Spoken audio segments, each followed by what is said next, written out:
बोलिए गुरुदेव सर्व श्री आशुतोष महाराज जी की जय, सच्चे दरबार की जय। आदरणीय गुरु भक्तों, हमने अपने गुरुदेव की प्रत्यक्ष उपस्थिति में, चाहे दिल्ली में हो या नूर महल में, बहुत सी गुरु पूजा मनाई है।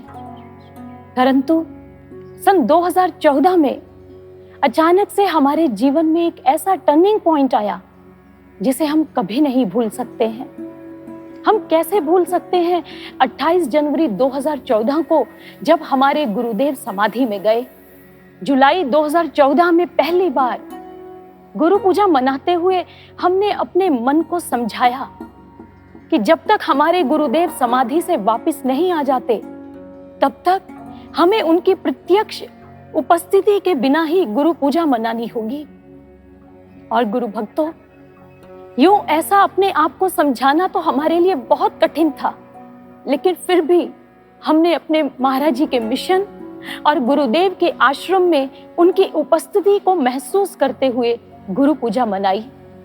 और इस प्रकार से महाराज जी की प्रत्यक्ष उपस्थिति के बिना गुरु पूजा मनाते हुए हमें 6 वर्ष बीत चुके हैं।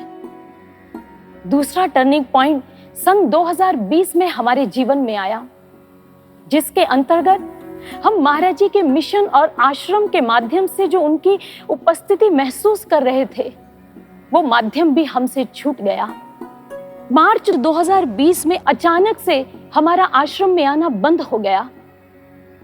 इतना ही नहीं, देखिए आज गुरु पूर्णिमा का पवित्र दिवस है और आज के दिवस के लिए हम सभी मिलकर कितनी तैयारियां करते थे। हम सभी जोश और उत्साह के साथ सेवाएं करते थे, उन सब पर भी आज विराम लग चुका है।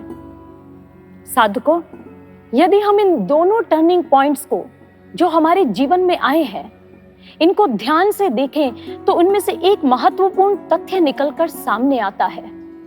पहला, हमारे गुरुदेव जब समाधि में गए तो उससे 1 वर्ष पूर्व यानी कि 2013 से ही महाराज श्री एकदम से प्रोएक्टिव हो गए थे। एक के बाद एक मीटिंग्स लेना, बार बार संगत को समझाना और यहाँ तक कि महात्मा बुद्ध के जीवन का वह दृष्टांत सुनाया जिसमें उनके कुछ समय के लिए अलोप हो जाने की बात आती है। हमें ऐसे ऐसे भजन महाराज श्री ने सुनवाए जिसमें आने वाले समय की एक झलक मिलती थी, जैसे तूफानी मौसम में जो तूफानी चाल दिखाएगा। इसमें गुरुदेव ने हमें समझाया कि अब समय करवट लेने वाला है, इसलिए सावधान हो जाओ मेरी कोटि कोटि संतानों तुम। अब सावधान होकर चलने का समय है, अब सजग होकर चलने का समय है। साधकों, गुरुदेव चाहे अब भी समाधि में लीन है, लेकिन उनकी कार्य शैली बिल्कुल वैसी ही है। उनका हमें समझाने का ढंग बिल्कुल वैसा है। 2020 की इन वर्तमान परिस्थितियों के प्रति हमें सतर्क करने के लिए हमारे गुरुदेव ने 2019 की अंतर जगत में होने वाली अनुभूतियों के माध्यम से हमें बहुत से संकेत दिए हैं। आपको याद होगा 27 जनवरी 2019 का वह भजन जो अंतर जगत की अनुभूति पर आधारित है और उसे रिलीज भी किया गया, दिव्य गुरु का दिव्य संदेश।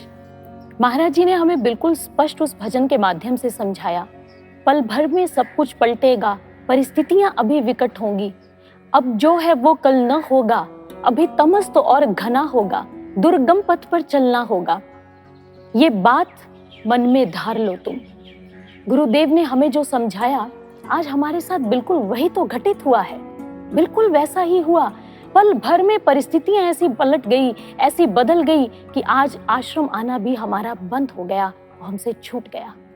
गुरु भक्तों, इतना ही नहीं, 2020 की इन वर्तमान परिस्थितियों से सतर्क करने के लिए हमारे गुरुदेव ने हमें 1 साल पहले ही 2019 की गुरु पूजा में जो भजन गुनगुनाए गए या उसमें जो सत्संग विचार थे, उनके माध्यम से भी उन्होंने हमें सतर्क किया कि आने वाला समय बड़ा कठिन है, हमें सजगता से चलना होगा। निसंदेह। और इस तरह से दोनों ही टर्निंग पॉइंट्स के लिए महाराज जी ने हमें पहले से ही संकेत दिए ताकि हम अपनी तैयारी कर लें। पर विडंबना है हमारी। जब महाराज जी हमें कुछ समझाते हैं तब हम समझ नहीं पाते, और जब वही हमारे साथ घटित हो जाता है तब पहले तो हम शॉक्ड होते हैं कि हमारे साथ क्या हो गया, और फिर भी गंभीर नहीं होते, फिर भी लापरवाह ही रहते हैं। इस तरह महाराज जी ने हमें 2 अवसर दिए कि हम साधना और सुमिरन से उनसे भीतर से जुड़ें ताकि हम उनके संकेतों को समझ पाएं, लेकिन हम दोनों अवसर चूक गए। पर जैसे हम शिष्य अपनी लघुता नहीं छोड़ते, वैसे हमारे दया सिंधु गुरुदेव अपनी कृपा, अपनी दया करना नहीं छोड़ते। तभी तो आज फिर से वो तीसरा अवसर हमें और दे रहे हैं। 2019 के जो महत्वपूर्ण संकेत हमसे छूट गए, आज हमें उन्हें पुनः सुनने का, समझने का, आत्मसात करने का अवसर दे रहे हैं। आज दिव्य ज्योति के इतिहास में पहली बार गुरु पूर्णिमा एक संस्मरण के रूप में मनाई जा रही है, जिसमें 2019 की गुरु पूर्णिमा के वो संकेत, वो महत्वपूर्ण संकेत जो हमसे तब छूट गए अपनी लापरवाही के कारण, आज महाराज जी की दया से इस संस्मरण के माध्यम से हमें फिर से वो सुनने के और समझने का अवसर मिलेगा, क्योंकि वो संदेश आज के समय के लिए बिल्कुल प्रासंगिक है। इसीलिए पहली बार यदि आपने गौर किया हो तो इस गुरु पूर्णिमा का शीर्षक भी क्या रखा गया है? शिष्य उद्धारक गुरु पूर्णिमा। सोच कर देखिए, क्या ये दया नहीं है महाराज जी की हम पर? यूं तो गुरु पूर्णिमा का दिवस गुरु की पूजा का दिवस होता है, पर हमारे उत्थान के लिए महाराज जी ने इस दिवस को भी हमारे लिए समर्पित कर दिया। साधकों, ये तो इसमें कोई 2 राय नहीं है, निसंदेह कि ऐतिहासिक, इस युग की जो ऐतिहासिक गुरु पूर्णिमा होगी वो तो तभी मनेगी जब हमारे गुरु महाराज जी समाधि से वापस लौटेंगे। लेकिन इतिहास की उस गुरु पूजा के साक्षी बनने के लिए आज हमें एहसास की गुरु पूजा मनानी होगी। ये एहसास कि हमने महाराज जी से बहुत कुछ पाया है, पर बहुत कुछ अपनी लापरवाही के कारण गिराया भी है, खोया भी है। ये एहसास कि अब हमें समय वापस नहीं मिलेगा, अगर अब भी हम सजग नहीं हुए तो हमारी बहुत बड़ी हानि हो सकती है। इसी भावना के साथ आइए अब इस संस्मरण की शुरुआत करते हैं। इस संस्मरण के लिए हम आश्रम के विभिन्न दिव्य स्थलों पर जाएंगे। वो दिव्य स्थल जहां महाराज जी का हमें मार्गदर्शन मिला, जहां हमें उनका उद्बोधन प्राप्त हुआ, जहां हमने उनकी दिव्य प्रसाद लीला को देखा, इत्यादि। हम एक बार फिर से उन स्पेशल मोमेंट्स को जिएंगे जो हमने इन स्थलों पर महाराज जी के साथ बिताए हैं, और साथ ही साथ पूरी गहराई से गंभीरता पूर्वक उन समस्त प्रेरणाओं को आत्मसात करेंगे जो महाराज जी ने हमें दिए हैं।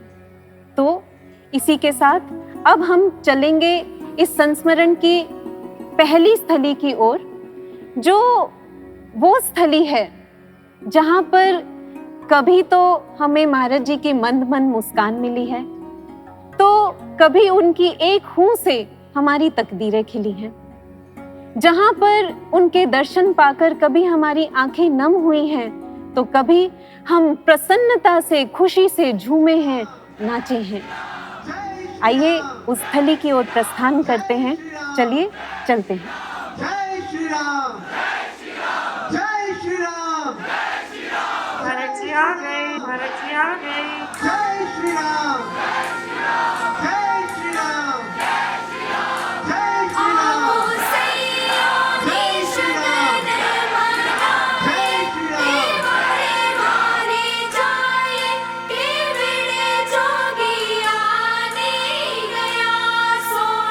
भारत जी प्रणाम।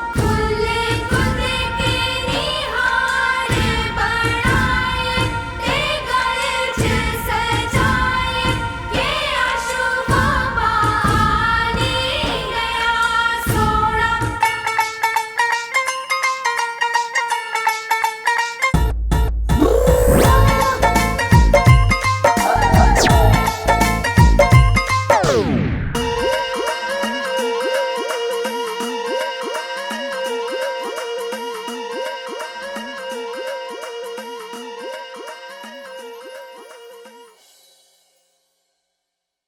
यह झूला साधारण नहीं है गुरु भक्तों, क्योंकि इस झूले पर ब्रह्म ज्ञान प्रदाता, युग दृष्टा, युग प्रवर्तक, अनंत चेतन सत्ता तपोनिधि, महामहिमामय हमारे गुरुदेव सर्वश्री आशुतोष महाराज जी विराजमान हुए हैं। इसलिए झूला साधारण नहीं है, यह हमारे लिए दिव्य है। हम इस झूले पर महाराज जी को कभी अंतर्यामी के रूप में देखते रहे हैं, तो कभी कृपा सिंधु के रूप में हमने उन्हें यहाँ देखा है, कभी वो हमें शास्त्रज्ञ के रूप में भी दिखे हैं। वैसे सच बताएं, इतने स्वरूप देखने के बाद भी वास्तविकता क्या है? जिन ब्रह्म ज्ञान प्रदाता गुरुदेव ने इस सृष्टि के सबसे बड़े रहस्य, उस ईश्वर रूपी राज को हमारे भीतर ज्ञान की लौ से प्रकट कर दिया, वो महाराज जी हमारे लिए आज एक महाराज हैं। इसलिए हम अपने गुरुदेव को क्या उपमा दें? वास्तव में वह क्या है, उन्हें कैसे परिभाषित करें, यह हमारे लिए दुविधा का विषय है। इतिहास में भी ऐसे अनेकों पात्र हुए जो ऐसी दुविधा में उलझे रहे। अच्छा, उदाहरण तो दीजिए। उदाहरण के लिए देवऋषि नारद को लीजिए। प्रभु श्री राम जी के अलौकिक व्यक्तित्व को परिभाषित करने के लिए, उनकी महनीयता और महिमा को रखने के लिए उन्होंने वाल्मीकि रामायण में बालकांड के प्रथम सर्ग में श्लोक नंबर 8 से लेकर 20 तक उनके लिए अनेक विशेषण दिए। जिस प्रकार से उन्हें धर्मज्ञ कहा, सत्य संचय कहा, उन्हें स्मृतिवान, प्रतापवान और सर्वलोकप्रिय, सर्वसमाह, प्रजानां च हिते रतः, इस प्रकार से देवऋषि नारद जी ने अपने प्रभु को लगभग 76 विशेषण दिए, लेकिन फिर भी अपने प्रभु की परिभाषा को, उनकी व्यक्तित्व की परिभाषा को परिभाषित नहीं कर पाए। वैसे सच कहें, देवऋषि नारद जी की दुविधा से बड़ी हमारी दुविधा है। उन्होंने तो फिर किसी तरह 76 विशेषणों से काम चला लिया, लेकिन हमारा 76 से भी काम नहीं बनने वाला। हमें तो लगता है हम इस सृष्टि के सबसे बड़े शब्दकोश को भी क्यों ना ढूंढ लाएं और उसमें से सारे विशेषण इकट्ठे करके क्यों ना लिस्ट आउट कर दें, तब भी हम अपने महाराज जी के व्यक्तित्व को पूर्ण रूप से कभी नहीं परिभाषित कर सकते। जैसे आपने देवऋषि नारद जी की दुविधा के बारे में बताया, वैसे ही महर्षि अरविंद के शिष्यों को भी ये दुविधा रहती थी कि वो अपने महर्षि के व्यक्तित्व के बारे में कैसे बताएं, उसे कैसे परिभाषित करें। पर जैसे देवऋषि नारद जी ने 76 विशेषणों से काम चलाया, ऐसे ही महर्षि अरविंद के शिष्यों ने भी किसी तरह एक तरीका खोज निकाला इस दुविधा से बाहर आने के लिए। आप लिटरेचर में उनके पाएंगे बहुत जगह पर जहां उन शिष्यों को महर्षि अरविंद के मानवीय पक्ष को हाईलाइट करना होता था, तो वो स्पेसिफिकली ये प्रीफिक्स लगा देते थे, ये वर्ड्स ऐड कर देते थे, the human side of Shri Aurobindo. महर्षि अरविंद के शिष्यों ने तो उनके इस पक्ष के लिए ह्यूमन साइड वर्ड लगा लिया, लेकिन हमारी दुविधा तो उनसे भी बड़ी है गुरु भक्तों, क्योंकि हम अपने गुरुदेव के किस पक्ष के आगे ह्यूमन साइड लिखें, क्योंकि उनका प्रत्येक पक्ष, उनका प्रत्येक कार्य ही अद्वितीय है, अलौकिक है, दिव्य है। इसलिए हमारे लिए बहुत बड़ी दुविधा का विषय है। ठीक ऐसे ही स्वामी विवेकानंद जी की भी दुविधा रही है। उन्होंने एक बार कहा, यदि आप मुझे किसी भी सब्जेक्ट पर किसी भी समय बोलने के लिए कहें तो मैं उस पर विस्तृत व्याख्यान दे सकता हूं, लेकिन एक विषय है मेरे ठाकुर का, मेरे गुरुदेव का, जिन पर बोलते हुए मुझे बहुत संकोच होता है।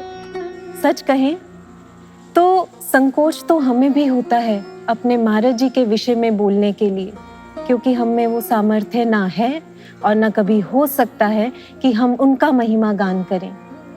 लेकिन हम संकोच नहीं करेंगे क्योंकि आज गुरु पूर्णिमा का दिवस है और हमने आपको शुरू में ही ये बताया था कि आज के दिन शिष्य के ऊपर किसी औपचारिकता और विवशता का नियम लागू नहीं होता। आज हम स्वतंत्र हैं अपने गुरु महाराज जी की महिमा को उन्मुक्त कंठ से गाने के लिए। इसलिए आज हम उनकी खुलकर महिमा गाएंगे, कोई संकोच नहीं करेंगे। आज संकोच का कोई स्थान नहीं है। आज हम उनको जी भर कर याद करेंगे। उन्होंने जो हमारे संग दिव्य पल हमें दिए हैं, अपने सानिध्य में बिठाकर उन्हें हम अपनी यादों में संजोएंगे। खूब संजोकर रखा है तेरी यादों के खजाने को, दिल में गहरा पाया है तेरी मुलाकातों के अफसाने को। वो चंद पल तेरे पास बैठने के आज भी जीने का मकसद दे रहे हैं। वो शब्द गूंजते हैं कानों में जो पास बिठाकर तूने कहे हैं, जो पास बिठाकर तूने कहे हैं। तो आए गुरु भक्तों, ऐसी गुरु सत्ता गुरुदेव सर्व श्री आशुतोष महाराज जी की महिमा में इस कार्यक्रम की प्रथम प्रस्तुति को श्रवण करते हैं।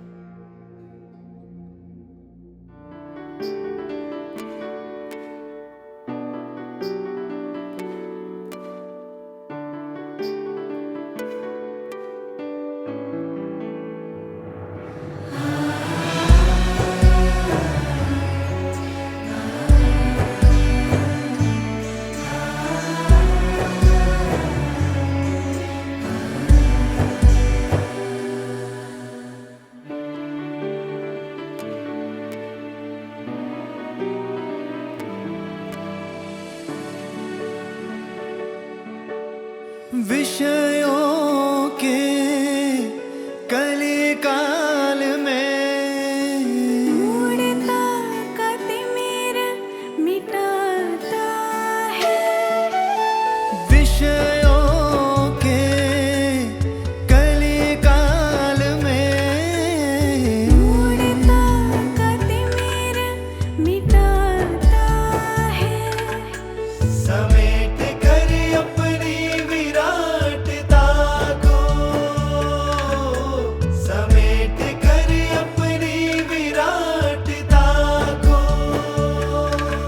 हर रिश्ता हमसे जो निभाता है, उस सत्ता का नाम है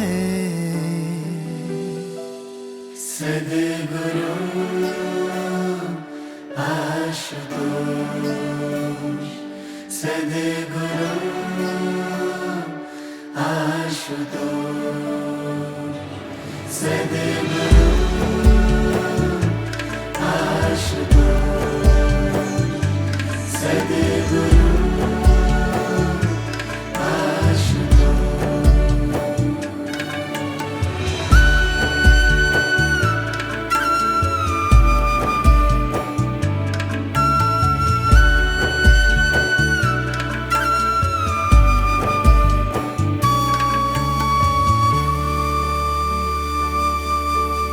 बेसुर हमारे अंतस में तरन्नुम का आगाज किया। बेसुर हमारे अंतस में तरन्नुम का आगाज किया।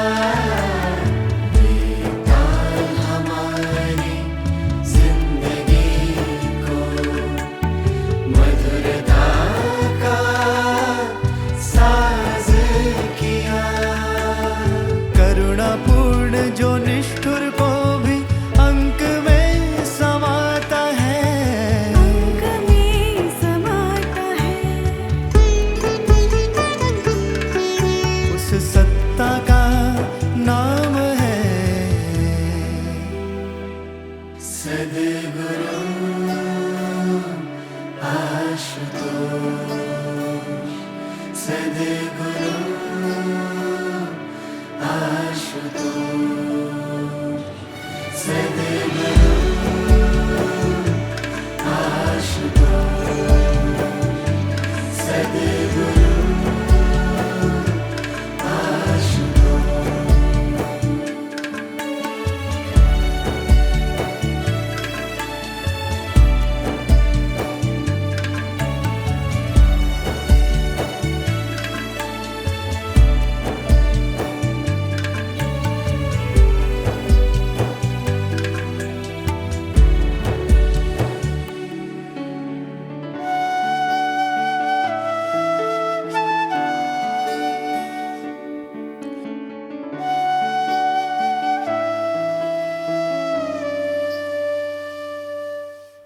समाज की हर एक इकाई के लिए, जिसमें संवेदनाएं हैं।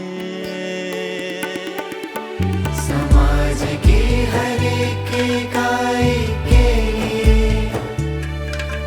जिसमें संवेदनाएं हैं।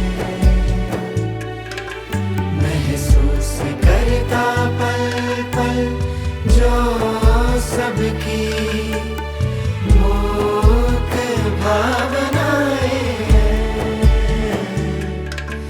रहमत की सरजमी पे जिसकी, रहमत की सरजमी पे जिसकी हर जरा सुख को पाता है, उस सत्ता का नाम है सद्गुरु आशुतोष, सद्गुरु आशुतोष, सद्गुरु आशुतोष, सद्गुरु आशुतोष, श्री आशुतोष। मैं के खूंटे से बंधे, हम तो स्वार्थ के प्रतिभागी थे। खूंटे से बंधे, हम तो स्वार्थ के प्रतिभागी थे। दिव्य स्पंदन से महरूम थे, माया के अनुरागी थे। सर्वहित के संकल्प को हृदय में जगाता है। हृदय में जगाता है, उस सत्ता का नाम है सद्गुरु आशुतोष, सद्गुरु